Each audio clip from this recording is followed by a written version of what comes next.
So this took a while. Hi everybody. So 4 months, almost 5 months after the start of the new year, we're finally getting the best and worst of last year.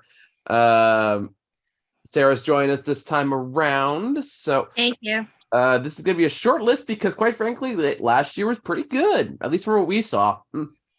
Which is surprising because I looked up bad movies to go watch specifically for this list, and I couldn't find many that people actually knew about. Yeah, you kind of have to dig for the bad ones last year. Like, 2 out of the 3 Pinocchio movies. And I thought there were 3, honestly. Uh-huh. I will preface that for my worst of list, it's a few of them are a little bit of a stretch. They're either movies that I personally didn't enjoy as much, or That's fine. That's the point of the list. It's all a matter of opinion. I was thinking best and worst, and I had some struggles going up and down that, but in the end I was like, which one did I like more? Which one resonated with me more personally? This is not my objective best of. This is my favorites, I think. Exactly. And my least favorites. So rules are most loved and most hated. So the rules are the same this year as they are every year, which is only movies we reviewed on the channel qualify. Anything that is not on there does not qualify. We'll take turns. Okay. Turns we'll do Sarah Muhami. Is going that triage through the entire thing until we are done. So we're gonna start with the 5 worst movies of last year, just because again there is not that many to go over, and honestly there's only 1 or 2 I genuinely really fucking hated. So we'll get to those. But that being said, let's just dive right in. Sarah, what is your number 5 for worst of 2022? This is a movie that I respect the making of, but it just went over my head. I just didn't get it. It left me feeling puzzled. Men's a unique experience. Yeah, exactly. It's a unique experience, one I don't really have to repeat. That's one way to put it. Yeah. I appreciate the artistry and the philosophy I suppose it was attempting to convey, but it's like, okay, that's a few hours of my life I won't get back. A few? How long was the cut you watched? I don't remember it. I just bug. It just felt endless.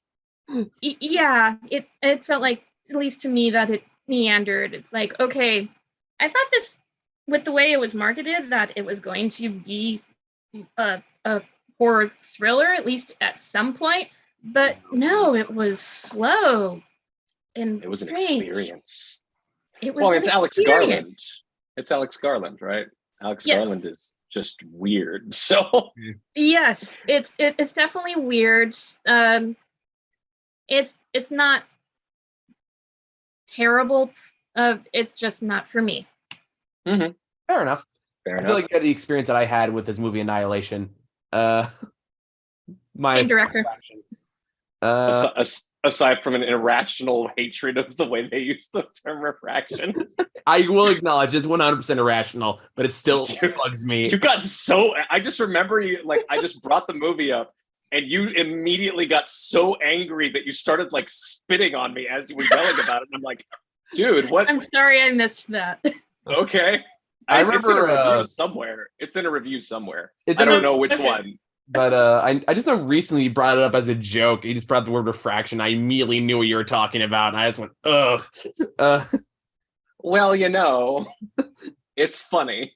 It is funny. But with movie Men is a weird experience, because I remember I was texting you and Chris about it before and after I saw it. Just kind of yeah, I'll see Men. Let's see what this is about. And then 2 hours later, I was like, so that happened. Mm-hmm. Don't know how to unsee that. Sure. Yeah. No, there's a lot of unseeable stuff in that movie. And I liked it overall. But I definitely can see why it's not everyone's cup of tea. Well, let's keep rolling with the worst of, so that we can. Yeah. All right. So Muha, your turn, number 5. So I'm gonna break a rule here and just use something that it was not reviewed last year by us, just because I don't have 5 bad movies from the list. I don't. I have 4. So I'm just going to put this as my honorable mention, which we've done in previous years, Michael. We've done in previous years That where we're like one, movies what we do you didn't. think of was an exception because you made an honest mistake that we didn't review because you thought we did. The That was the seal's last been broken. one Michael. I joined you guys for. Yeah, that was the one. That was the last time you joined us for that one. In any case, I this remember one. because Sarah got mad at me for that exception. Oh yeah, we were in your living room. I remember that too. Yeah, my old place. Yeah. But it was the movie All My Friends Hate Me. Is that the one with Kevin Hart and No, I don't watch Kevin Hart movies, man. I don't he's fine. I'm sure he's a fine person, but like, God, I cannot stand that man at all. But no, All My Friends Hate Me is something which is like ostensibly a comedy, but it's the kind of comedy where if somebody really thinks it's funny, I don't trust them as a human being anymore. It's literally just the story of this guy who goes on a weekend retreat with a bunch of his friends, and essentially they just psychologically torture him for the weekend and like gaslight him and just make him feel just invalidated at every turn. And it's just really fucking abusive and shitty, and it's not funny, it's not fun, and there's nothing clever about it. It's like a legitimately unpleasant movie to watch with absolutely no redeeming qualities, and I just absolutely hated it. So yeah, don't 5? watch it. That's number right. 5. Yeah. Well, I mean, it's not on the. We didn't review it over the channel. Valid so point. Yep. Yeah. Oh yes, it would still be probably. No. Yeah. Anyway, go on. What's yours? It's Morbin time. My number 5 is Morbius. I intentionally did not see that. If I had why this list probably wouldn't have it's been bad, Muha. It's so forgettable. Okay, so we'll get to it. Okay. Okay, so yeah, Morbius was a movie I unfortunately had to see twice in theaters. Because the first time, Muha, you and I were supposed to review it, and then stuff happened that didn't end up happening. So I had to recruit Chris to go watch it instead. But I knew I could not ask that poor man to go watch it by himself. So I was like, okay, fine. I'll go watch it again. And then Chris fell asleep. Which made me mad because it means I'd watch the same garbage twice. And it's so much slower the second time around. So yeah, it's like it's not even that offensively bad. It's just really boring. It's a slog. Jared Leto doesn't deserve good roles. He did not get a good role. The Vulture cameo is so shoehorned in, it's honestly baffling. The only one having any resemblance of fun is Matt Smith, who is like, I like Matt Smith. He makes it. That dance, he's famous for the dance now. You know. Yeah, so like I will give him credit. He's not chewing any scenery. He is just chomping on it. He's So chomping it into giant mouthfuls. He's trying to eat that whale as fast as possible. Someone might as well be doing that because, like, God, the designs are ugly. The cinematography is ugly. You can't tell what the fuck's happening half the time. It's just a bad garbage movie, and I still am baffled that Sony thinks these villain movies are a good idea. Especially as like they're really picking from the bottom of the tree here. But I guess we got Kraven the Hunter next. That's gonna be rated R. Ooh. I really don't like these villain movies. I think they suck. I'm not a fan of Venom 1 or 2 either. Morbius is just another continuing trend of that. It is a movie that has been so hilariously trolled that Sony thought if they re-released it when it became a meme, that would make more money, and it bombed again. Yeah, right. That was hilarious. It is a laughing stock of a movie, and it deserves every bit of trolling it gets. Morbius sucks. Right. Sarah, you're number 4.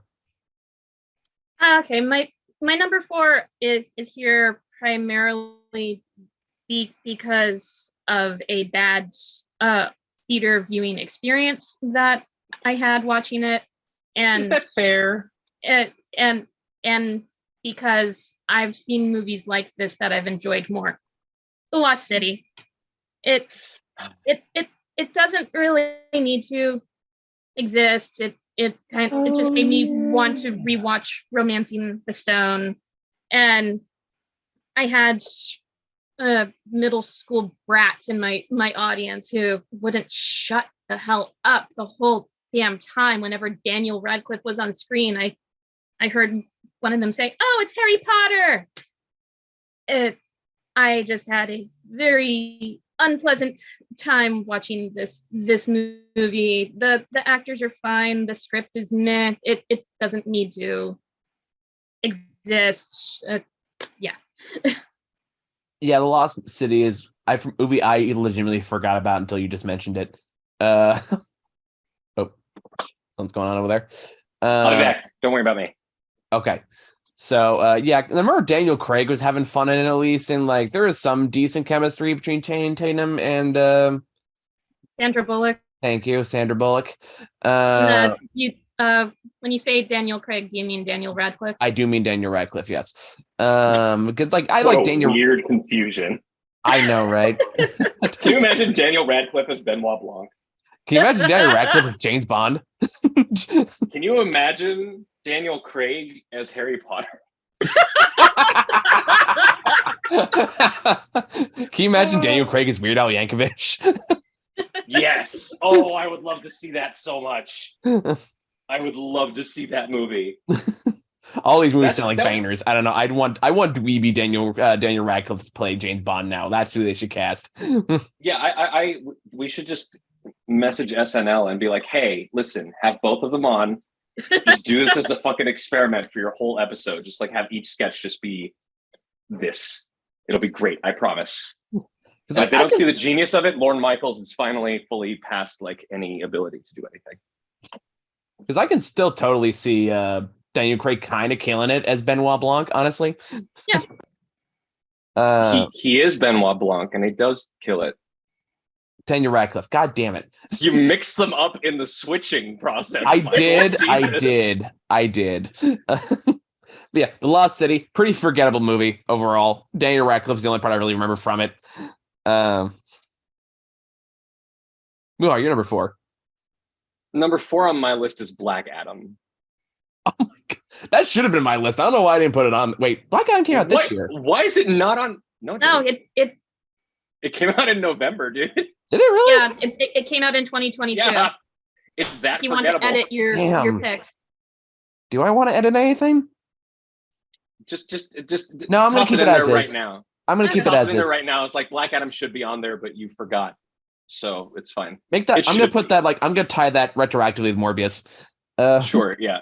Black Adam belongs on this list. Black Adam was god awful. It was just, it was so bad that I wonder how much of it was just studio interference, because it was so uneven. It was so poorly paced. It was so poorly written. Like everything about it was bad. And you can tell that it was supposed to be a different movie, but it didn't get to be that movie. So I don't know what it was supposed to be. And there were redeeming moments, I think, during what it was, but overall, just like it fell really flat. It was just weirdly boring for how much action was on screen. I know we're hearing so much more about like what was going on behind the scenes of Black Adam now, and it's sounding more and more like just Dwayne Johnson's ego trip. Well, it was his movie, and he was power tripping for a lot of it because he had that power. So, why not? And I guess he's been fighting to get this movie made for years. Yeah, he has. And it's unfortunate it turned into this. Because because Black Adam is a good character. He's a great character. But then it's like, but I don't want to play Black Adam. I want to play Dwayne Johnson as Black Adam. And it kind of sucks out everything that's interesting about the character. For just more of like skateboard kids and weirdly weird script and dialogue. And a Justice Society I really wanted to like more than I did. Hawkman was weird. Oh, yeah. Yeah, right? You forgot he was in there. Yeah. I forgot a lot of things. Demon film that came out of fucking nowhere. Yeah, well, But yeah, Black Adam sucks. It's a bad I didn't see it. Movie. My partner wanted to see it. I told them that that they should just watch it by themselves, and they eventually streamed it online. I wasn't impressed with the trailer, and I didn't bother seeing it. Good call. It's a movie Thank so you. bad it killed 2 franchises. That's impressive. Yeah, because it also killed Shazam, apparently. That's like the stuff that came out after the fact. Was it apparently that Dwayne Johnson refused to have any association with the Shazam franchise in any capacity? Aren't they like intertwined characters? Yes, which is why it's weird. But he was like, no, I don't want to fight Shazam. I want to fight Superman. That was his big like die on this hill moment. And then apparently he also like refused to let any Justice Society characters appear in Shazam 2 because they were supposed to pop up in the end credits for Shazam 2, and instead they got the 2 characters from Peacemaker to go in there instead. It's a confusing hodgepodge, and it sounds like so much ego is driven into it, both by the executives and Dwayne Johnson. I'm not going to give Warner Brothers a clean slate from this. They also fucked up royally in so many fucking ways. Sure. I'm just looking forward to James Gunn's DCEU. Me too. So hopefully I guess it is a dawning of a new chapter in that we're just burning it all down, starting over. I mean, you got to do that every now and then. Marvel's the first time that they've carried it on this fucking long, so yeah, and it's kind of working against its favor at this point, I think. That's a discussion for another day. No, I know you have a more favorable feeling about those things than I do, and I'm feeling burnt out. Fair enough. So, that's valid at this point. Yeah. I was really looking forward to Ant-Man 3, and I just completely ignored it when it came to theaters. I was just like, I don't want to. I think at this point, like if you do feel burned out, I think that's 100% valid. So like I'm not going to fault anyone for feeling that way about it. Anyway, so my number 4 is Amsterdam. I didn't see it. It was garbage. Like, and which is sad because I was a big David O. Russell fan back on his peak until it turned out he was an abusive sexual asshole. Oh God. Yeah. I think he was caught sexting his niece or something like that. Or that's disgusting. I don't know if it was a niece, but it was someone underage. It was gross. Not to mention I have a bad reputation of, being incredibly abusive on set. So this is his big return to form, I guess. And you got incredibly talented actors, Christian Bale, Denzel Washington's kid. John David Washington. Thank you. You're welcome. And Margot Robbie, and somehow just suck the charisma out of all of them. Robert De Niro and all these other really talented actors. And somehow it feels like a community theater play. Taylor Swift was in it for a minute too. I forgot about that. Either way, like it feels like nobody's having any enjoyment here. Christian Bale's trying to do slapstick and it's not working for him. Everyone just feels like diluted and devoid of charisma from actors are charismatic. It takes a lot of work.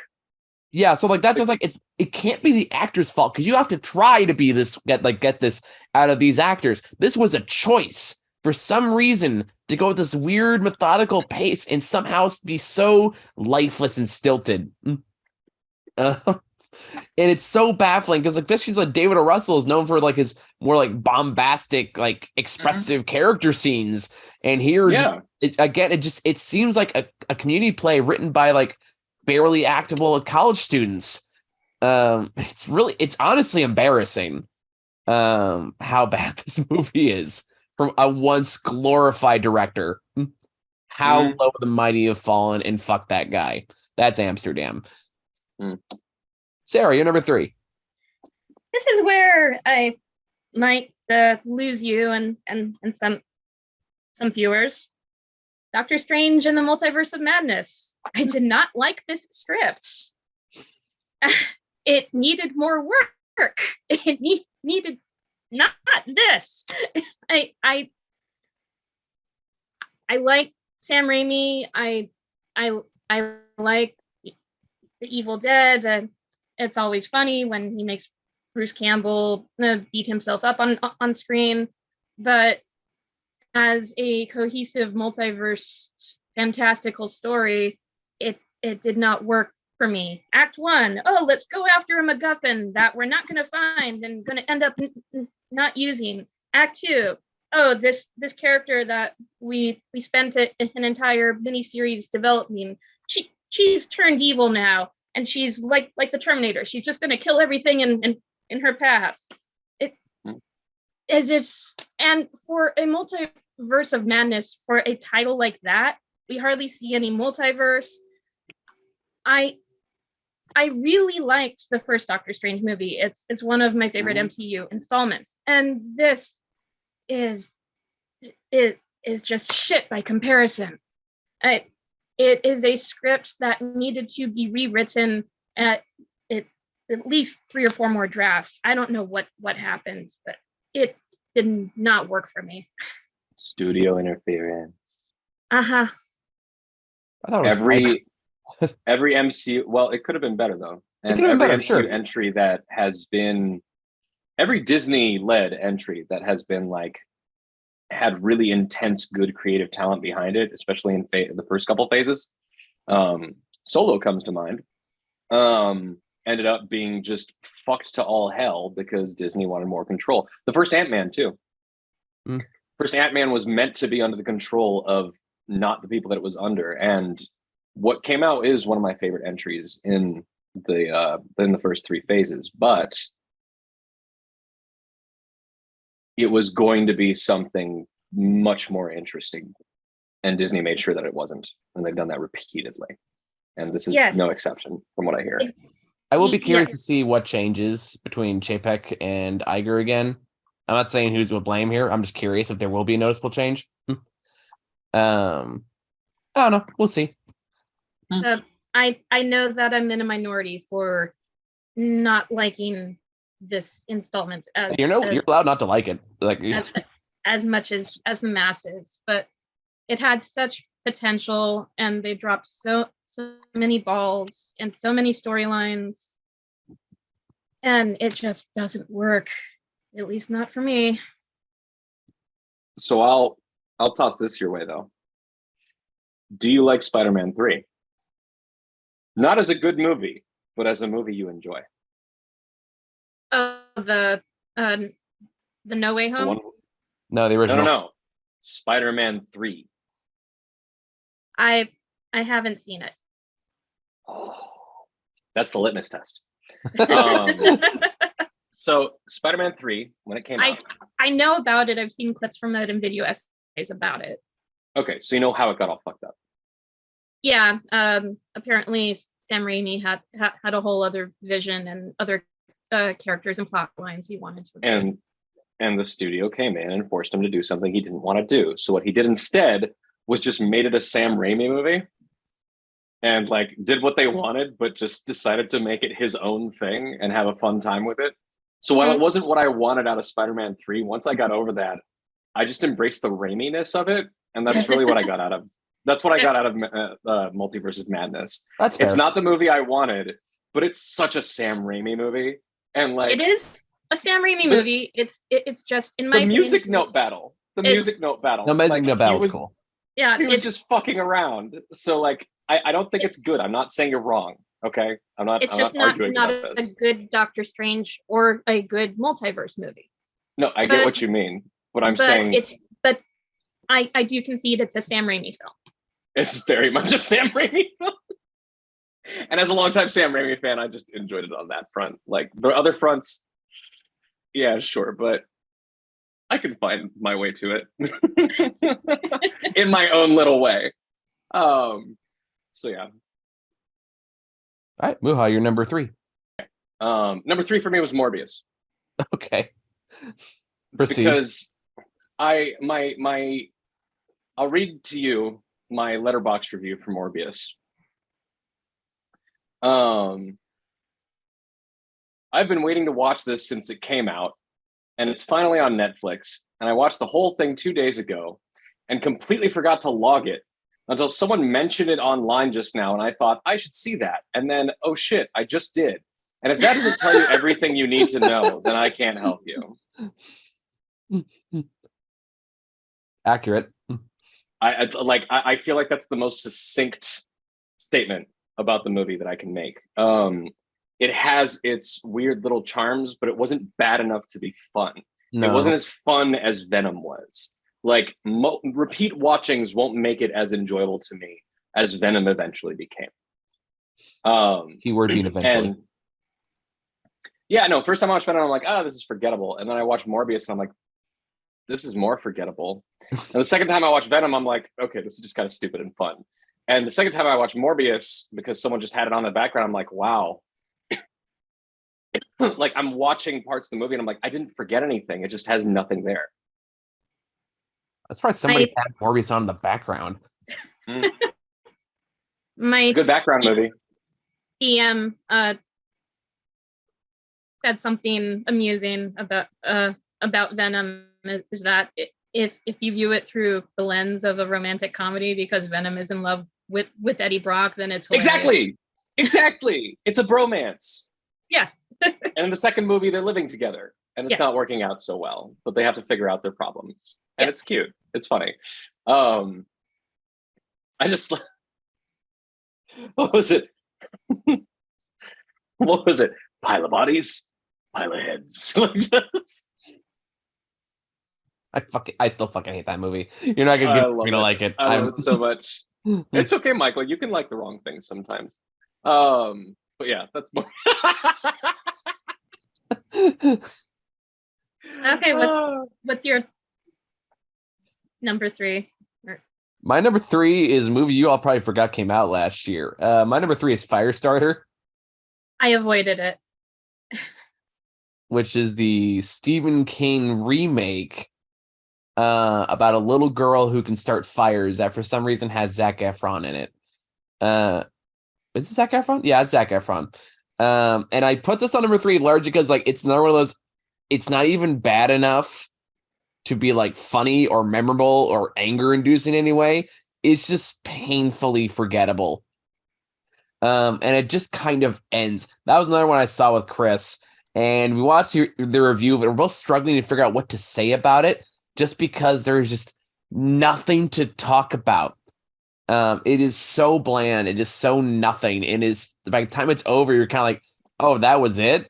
Like that's what it was all building up to. It just kind of like a so rampage, quote unquote, and then it just ends with like the little girl walking away with like a Native American assassin dude who does shit. I don't know.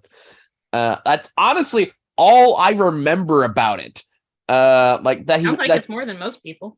That's like a little girl who walks away with like a Native American murderer on a beach. And that Zac Efron was in it. And that's like all I can remember from it. I think there was also like some dude that they spent time in a house with for a while, and he had a wife who that was dying. I don't know. The whole thing was stupid and forgettable, and I'm already forgetting about it as I'm talking about it. So, yeah, not a whole exciting number 3. Sarah, what's your number 2? It's a movie you've already talked about. My number 2 is Amsterdam. For the reasons you mentioned, and everybody in that movie, as talented as they ordinarily are, has a very unnaturally wooden way of speaking. Like they don't care about the lines they're delivering or something. I don't know. And I mentioned this in our review of it that I love history.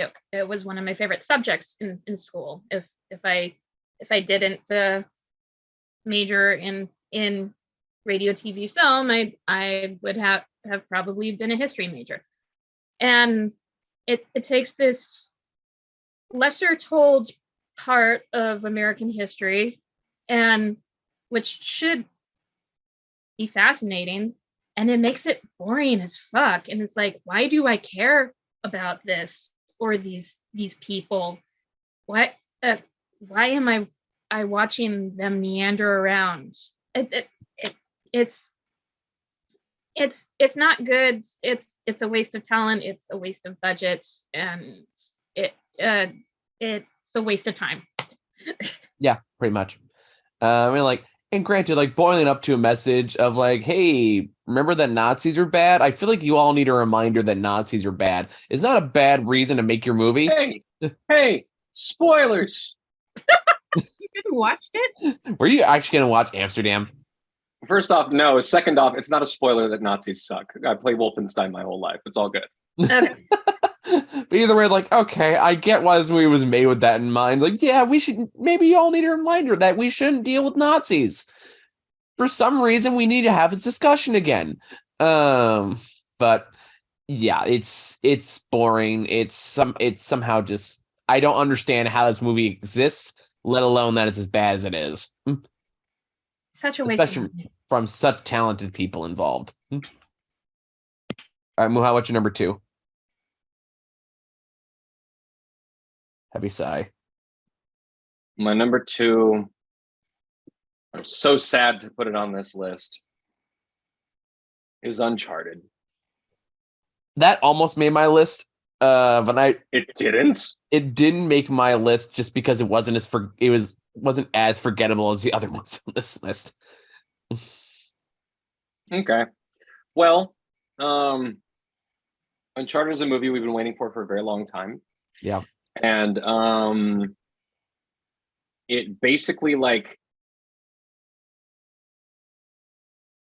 it has nothing to do with the source material aside from Nope. names. The characters are just the actors playing themselves. The actual characters themselves are not the inspiration or source for any of this shit. They don't act the way that they normally would. Mark Wahlberg plays the standard like irritated dad trope from like the Transformers movies and shit. Like there's nothing that he's doing that's actually interesting or good or Sully. And there's nothing that Tom Holland that's doing that's actually Nathan Drake. And it's more Spider-Man than Nathan Drake. Like it really is. And you could have done so well with this. You could have done so well with this. There were so many opportunities to make a genuinely fun, charming movie out of this. If they'd given this the proper people at the helm instead of just trying to shove game references into it that didn't make sense, including the stupidest moment from the third game. You could have had a real interesting, you could have had a real movie that was genuinely amazing and an actual proper successor to an Indiana Jones style story. But instead of modeling it after the really amazing storytelling of Uncharted 2 or Uncharted 4, you went for the fucking mishmash hodgepodge of action sequences from Uncharted 3 with absolutely none of the charm of the characters. It's a mess. It makes no sense. There's no tension. There's no fun. And one of the dumbest fucking things I've ever seen in one of these types of movies, where there is a whole like 10-minute sequence where they're trying to figure out how to unlock this secret door and find this secret passage. And it opens up into a completely normally accessible nightclub. That wasn't even the worst part of that sequence. No, it wasn't. And that's saying something. The Uncharted movie is incredibly misguided. It misses what makes the game so special and just turns it into another bland fucking action movie cash-in. And it's not even a good action movie. Like, no, like the two ship scenes. So mad cool, about it. But yeah, but like so what? Yeah, honestly, and like it feels so empty by that point. I don't care what's happening. I don't care about these people. Like the stakes are non-existent. Do you remember how there's an extended action sequences for a keyhole inside a Domino's pizza? Huh? That fucking happens. I'm not making that up. Mm-hmm. There is an extended sequence where one of the keys that not Sully has to go into to like save Nathan Drake is inside a Domino's pizza. Mm-hmm. And there's an extended fight scene inside the Domino's pizza. Like it's the most blatant product placement since the reboot of Power Rangers. Okay. Where a good chunk of the third act relies on a Krispy Kreme. All right. Yeah, that happens. All right. I think they say the word Krispy Kreme in that movie more than they say Power Rangers. Go Krispy Kreme. Oh god. I think there was even a scene where the main villain is seen like slowly eating a donut before they like blow it to bits. It's like, well, I really hope you guys got your money's worth out of this. At least it's not iRobot, right? It's been so long since I've seen iRobot. What was the product placement on that one?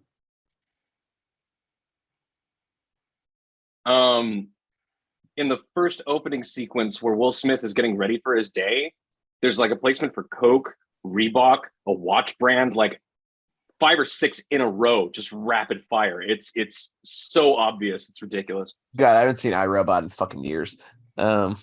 Used to like it when I was younger. I don't know how it stands now.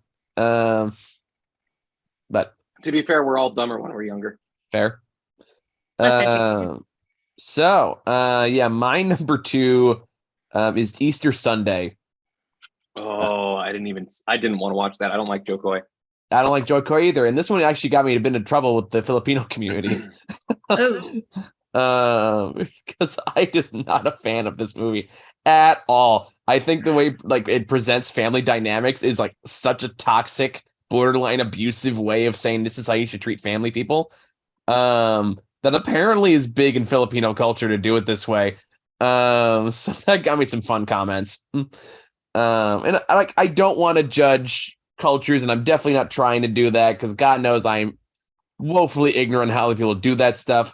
That being said, I know the methodology for, hey, you were a bad parent shouldn't be like, I'm going to forgive you regardless of anything you do. I'm going to take whatever treatment you throw at me and just respond positively to anything you throw at me because you are my dad and you like I respect you automatically. It's that kind of attitude. It's that kind of tone. There's a weird villain element that is so bizarre and just out of nowhere that it just there's no reason for it to be there. Joe Coy is not fucking funny. And it's weird how it's not weird because it makes sense. It's his movie. How much movie bends over backwards to suck his own dick. Like there's even a sequence when he goes in like to church back in his old hometown, and the preacher just like, well, if you think you're so smart, why don't you come here and do a sermon? He just does a stand-up routine, and everyone's laughing like, oh, look how funny he is. It's that kind of shit. They have the whole speech where he's like Joe Coy tells his mother like, oh, all the abuse you put me through made me a stronger person, so it's okay. That kind of a thing. Never down for that. Yeah. It's like, hey, also, Joe Coy's kind of an asshole, and he's not actually funny. Yeah, like, pretty much. His stand-up routine is one of the few that I literally just turned off within 10 minutes. I'm just like, this is just humorless. It is the definition of just a guy who thinks he's edgy and clever, and he never is. Yep. So I don't know. I heard he made a movie, and I was like, I have no interest in this. Yeah, and it's good to hear I was right. Yeah, I think there's even a sequence where Joy Coy's son in the movie, finally stands up to him because he's kind of been a shit to him the entire movie, and basically says like, "Hey, you're a fucking asshole, and I don't put up with this," and he leaves, and his love interest goes out and shames him for standing up to his father and his shitty family. It's almost like Joe Coy's message is that family is more important than well-being, and he never learned the lesson that you shouldn't abuse your family or take your shit out on them. It's almost like he's perpetuating the whole concept of you should forgive your family for anything they fucking do because they're your family and they're just allowed to be mad and do fucking terrible things. Fuck Joe Coy. Joe Coy can die on a fire. I really don't fucking care. Like, I fuck him. Fuck that movie. I have absolutely no love lost there. And this movie also has Tiffany Haddish, so that automatically drops it down like another 20 points. Oh God. So yeah, Easter Sunday, garbage fucking movie. Sarah, you're number 1. Most people will probably forget this movie exists. This was one of the movies last year that, upon seeing the trailer, I was excited for. I wanted to support the director. It looked like it had a good cast. And then I watched it and it's like, what the hell? Don't Worry, Darling it was my biggest disappointment of 2022 movie-wise. And if you watch it, and we talked about this in our review, it has such an easy fix. Just swap the ends of the story. Just show the last part first and the first part last. And the story would make more sense. It is a mess. It had potential, but it just ended up being a mess. And I really wanted to like it. Like I said, I was excited for it, but it's just a mess and a disappointment. Yeah, Don't Worry Darling didn't make my list. I didn't care for it either, honestly, mostly because I felt like the cinematography was gorgeous. It's well Yes, acted. Um, with what the actors are given. but for me, it's more just like I think it was to me, it got too obsessed with the mystery box, and what was actually revealed wasn't that interesting to me. Yeah. Uh, and like I said in the review, like I felt like it would have been better if they just revealed the twist early on. They can actually spend the rest of the movie developing that idea as opposed to making it a Exactly. surprise, and it feels underwhelming. Exactly. And to Well, me, go ahead. I had the twist spoiled for me. Mm. But I actually enjoyed it on its own terms for what it was. I know that it got fucked up from the original script, and I know that Olivia Wilde is apparently a complete piece of shit, and I will never forgive her for doing wrong by my wife, Florence Pugh. But Fair. Yeah. Florence Pugh is a goddamn treasure and a wonderful, charming, sweet, ridiculous, funny person. How dare Olivia Wilde? How dare she? No. Also, better actor by every fucking measure. Like Olivia Wilde could never pull off Midsummer. Fuck off. Yeah. But in general, just the movie overall was an interesting enough take on the concept that it was putting forward, and it was serviceable. Generally, it was serviceable for what it was, and I didn't hate it. I guess I did like things about it.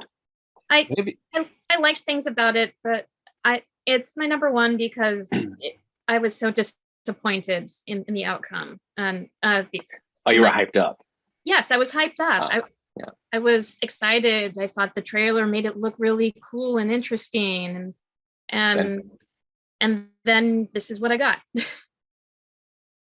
I think for me, it's more just like if I feel like I would have enjoyed a movie more if I did have the twist spoil it for me, but I didn't. So it's a lot like, well, where is this going? And then it turns out like, oh, it's not that like it's like almost a cliche kind of a twist. It's like, oh, really? Okay. Like I feel like the themes would like I like the idea. I like the themes behind it. I think there's interesting stuff to say there.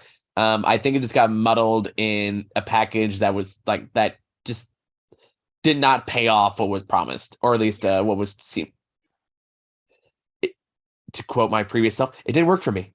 But I don't know. Previous self.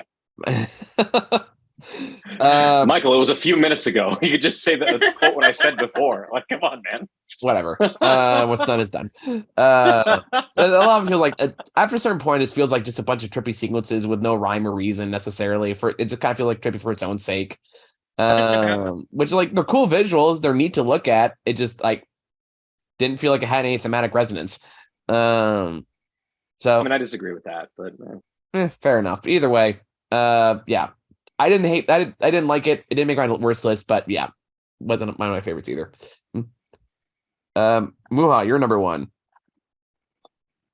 The Cursed. Oh right, I forgot about that movie. Remember now?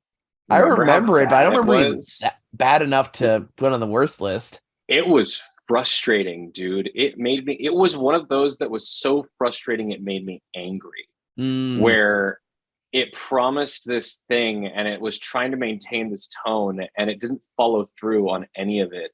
None of the kills were actually good. It was so focused on being like a PG-13 style movie. And like ultimately it just ended up underwhelming in every possible way. It didn't deliver on anything that it was trying to do, and it was just aggressively boring all the way through. And I understand that on a certain level it was trying to reproduce like an older style of horror movie, but it was just so bland and boring and badly paced, and it had so much promise initially. Like, any movie that has the guts to murder children as like its opening fucking strike, that's pretty ballsy. I'll take it. I like that. Just because it's something that a lot of movies don't dare to do, but to make that work you need to pay it off. And what it just showed was these guys were just trying to be edgy, and they didn't earn it. They didn't earn it. It wasn't good. And I really wish that this story had gone into the hands of somebody who understood pacing and tension and stakes and character development. And the whole, like, the way they tied it into the beginning and end sequence of like him in the army or whatever with the bullet. Right. I completely forgot about that. It was so trash, dude. It was so Yeah. trash. It was such a ham-fisted attempt to like do a larger thematic thing. He's like, well, this is done in movies that I like. If I do it, it'll be clever. What can we do to make that happen? Instead of like, you know, this is a cool story element. Here was a cool way to unveil it. Like the idea of doing the concept, like like the technical concept was the priority over whether or not it was actually a good execution for the story. Mm-hmm. And that pisses me off every time. It pisses me off. So yeah, unless you're like a comedy or something where the plot, or an action movie that, you know, the plot doesn't actually matter that much. It's actually all about the gimmick and the fun, like, you know, something like Crank or something. But like, yeah, Crank, this is not by a far fucking cry. This movie was terrible. But I do appreciate that my review for it on Letterboxd is just Eat the Rich. So nice. I'll give myself that. All right, and my number one, which shouldn't be surprised when I say it out loud, is Minions 2. Which is the only movie I saw this year that, like last year, that legitimately made me angry. What is it about Illumination sequels that just get under our skin? I don't know, because I actually gave Scene 2 a positive review, so they're not all bad. Well, remember, people gave The Secret Life of Pets 2 good reviews too, and we can't trust anybody anymore.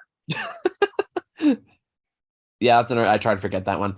But no, with Minions 2, that is the most soulless, cynical cash grab I've seen since the Emoji Movie. Wow. Was that also an Illumination movie? No, that was Sony.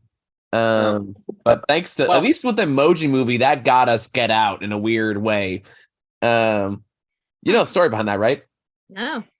No. Yeah, Jordan Peele was originally offered the role of the poop emoji in the Emoji Movie. And apparently that was his wake-up call of, what am I doing with my life? So that's when he decided to start writing and directing. So in a weird way. It went to someone with a much more accomplished career already. Yeah. And Sir Patrick Stewart, a professionally trained Shakespearean actor. Hey, that man knows when to cash a paycheck.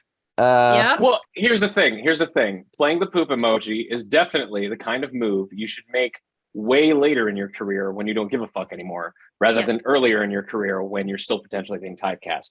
So good move on both parts. Yep. Yes. But anyway, Minions 2 is clearly like manufactured by committee, mostly just loud noise and disjointed sequences that go nowhere. And I try to be lenient towards kids movies because, like, I get it. There are some movies that are just meant for toddlers. Kids are stupid. Yeah, I know. And like, so I'm trying to look at it from like a fair lens. Like, does this work for this audience? I'm pretty sure even the kids I saw were bored. No, don't do that. Don't do that. It's what this movie means to you, and it was painful. So, well, like, I can look for both lenses. Listen. In this world, we have Spirited Away and My Neighbor Totoro, and we also have fucking Boss Baby. Like, it's very clear which one's a good product and which one is not. Yeah, I don't think everything's comparable to like Ghibli. Of course not, but I'm saying there's good stuff and there's bad stuff, and it's very clear what's what, and you don't have to be like, my point well, it's for kids, they're stupid. It's a bad movie. Just call it as it is. My point is, even by that objective lens of trying to view it, like, okay, is this like still good for kids? Is it sending the right message? Is it doing like, is this like stuff that kids would enjoy and like find meaning out of? It's not even that. Like, it's not even like on that level, because like that's what I'm trying to get at here. No, I get that. I'm just saying, like, let's hold fucking kids movies to a higher standard. This is not a matter of holding kids to a higher standard. It's a matter of like telling movie studios, like, no, fuck you. If for kids, you can still make an effort and have it be good instead of it just being like capitalist garbage vomit. Like, I mean, I agree with you. We saw Wolf Walkers a couple of years ago, dude. Wolfwalkers. Like, I'm drawing a total blank. oh shit, the I Irish think that, one. that- I think Right. that was Okay. Yeah. Come back. nominated for a See- best animated film Oscar. Some Yeah. memories of the curse kind of snuck in there, and when you mentioned Wolf, so Miles apart. I'm just saying, like, I don't feel like we should give kids movies a pass just because they're for kids. I'm not saying That's that my they get a bottom line. pass. I'm just saying they get judged in a different frame rate, like frame of mind. Yeah. So that's what I'm trying to say. That being said, Minions 2 doesn't even do that. It's very clearly that they just had a bunch of like short ideas and just smushed them all together. Everything's bad. Everyone's bad. There was a point where they just literally turned into the rabbits from Rayman. I'm not even kidding. There is a part where like the minions turn into animals. One turns into a rabbit and does the rabbit scream into the camera. Okay. Yeah, that fucking happened. That's a really sad way for rabbits to make it to theaters. It's bad. It's really bad. And Because honestly, like the original Rayman Raving Rabbids were like slapstick gold. Like they were actually really good and funny. So that's really unfortunate. That's sad to hear. I mean, at least they're finally admitting that they just been shamelessly ripping off that particular product for years. Yeah, good lessons. Anyway, are we done? Can we talk about good things now? Yeah. Minions 2 sucks. I was enraged when I saw it. It is corporate trash in the worst kind of way. And I don't know what they had on Michelle Yeoh to get her in it, but she's in it for some reason. I don't know, man. I think the worst type of corporate trash is pollution, but go off. Okay, listen here. You pretentious asshole. I just want this to be over so we can talk about the good movies. I will decide when I am done. All right, fucking tyrant. See, now I just want to find stuff to say just to spite you. It is his Sarah. channel. Thank you, Sarah. I know, and I'm the bratty fucking co-star. It's fine. Like this is our now what, like 8-year-long marriage that's just like our fans love to watch us bicker. Like that's just how it goes. So well, I was done, but I don't want to be now. Oh, come on, man. Let's go talk about Puss in Boots. Come on. Okay, fine. All right. Thank you guys for watching. Bye.